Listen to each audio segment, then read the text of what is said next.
शिव जी का जब हुआ हनुमान जी से प्रलयंकारी युद्ध, क्या हुआ परिणाम जानिए। नमस्कार मित्रों, देवी और सज्जनों, आप सभी का एक बार फिर से हमारे YouTube चैनल हिंदू ज्ञान गंगा पर हार्दिक स्वागत है।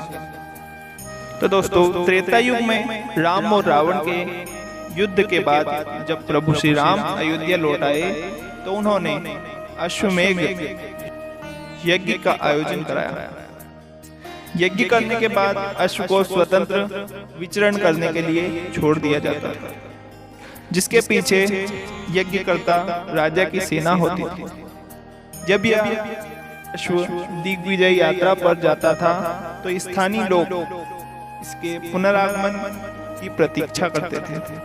इस अश्व के चुराने या इसे रोकने वाले का नरेश से युद्ध होता था।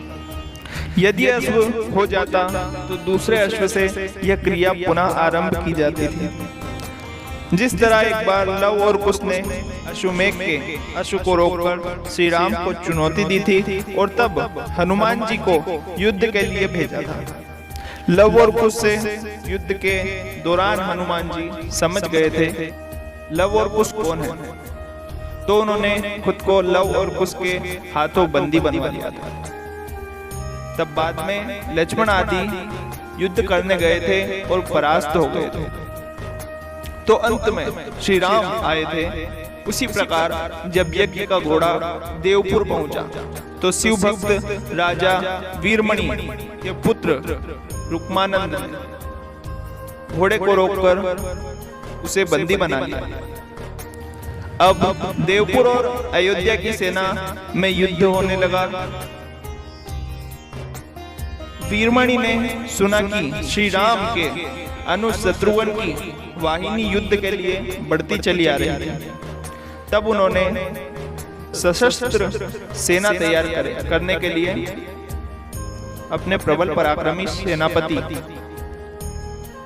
रिपुआर को आदेश दे दिया।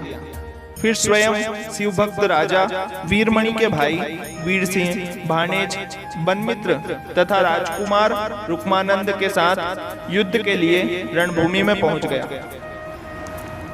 भीषण युद्ध हुआ जिसमें हनुमान जी ने सभी को पराजित कर दिया।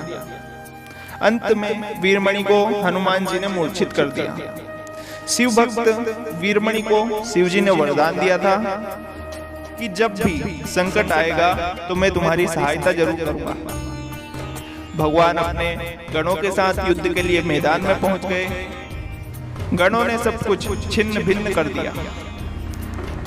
वीरभद्र ने शत्रुघ्न के पुत्र पुष्कल का सिर धड़ से अलग कर दिया और शिव जी ने शत्रुघ्न को घायल कर दिया। हनुमान जी ने दोनों को रथ में रखकर सुरक्षित किया। फिर हनुमान जी सेना का मनोबल बढ़ाते हुए गर्जन करके आगे बढ़े और शिव जी के सामने जाकर खड़े हो गए। फिर दोनों में भयंकर और प्रलयंकारी युद्ध हुआ।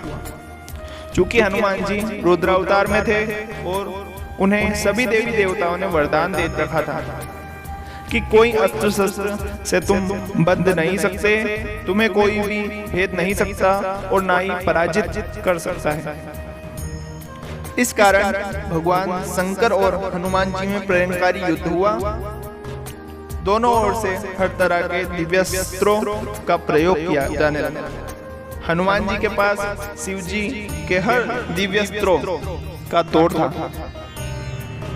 युद्ध भयानक से भयानक होता जा रहा था। यह देखकर भगवान राम वहां प्रकट हुए और श्री राम जी ने हनुमान जी को समझाया कि आप किससे युद्ध कर रहे हो। शिव ही राम है और राम ही शिव है। यह सुनकर हनुमान जी को शिव में ही राम का रूप नजर आने लगा। यह देखकर वे अपना युद्ध रोककर भगवान शिव और राम के आगे हाथ जोड़कर खड़े हो गए। हनुमान जी के पराक्रम को देखकर भगवान शिव बहुत ही प्रसन्न हुए और हनुमान जी को मनचाहा वरदान मांगने को कहा। इस प्रकार इस युद्ध का अंत हुआ। इस युद्ध में श्री राम और भगवान शिव की ही लीला थी। इस युद्ध में भगवान शंकर ने हनुमान जी की परीक्षा ली थी। तो दोस्तों कैसी लगी आपको आज की ये कथा? आशा है आपको बहुत पसंद आई होगी। ऐसी ही नई नई कथाओं और प्रेरणादायक कहानियों के लिए हमारे चैनल को सब्सक्राइब करें और बेल आइकन को दबाना ना भूलें, ताकि आपको समय पर हमारे वीडियो का नोटिफिकेशन मिलता रहे। बहुत बहुत धन्यवाद दर्शकों। राधे राधे।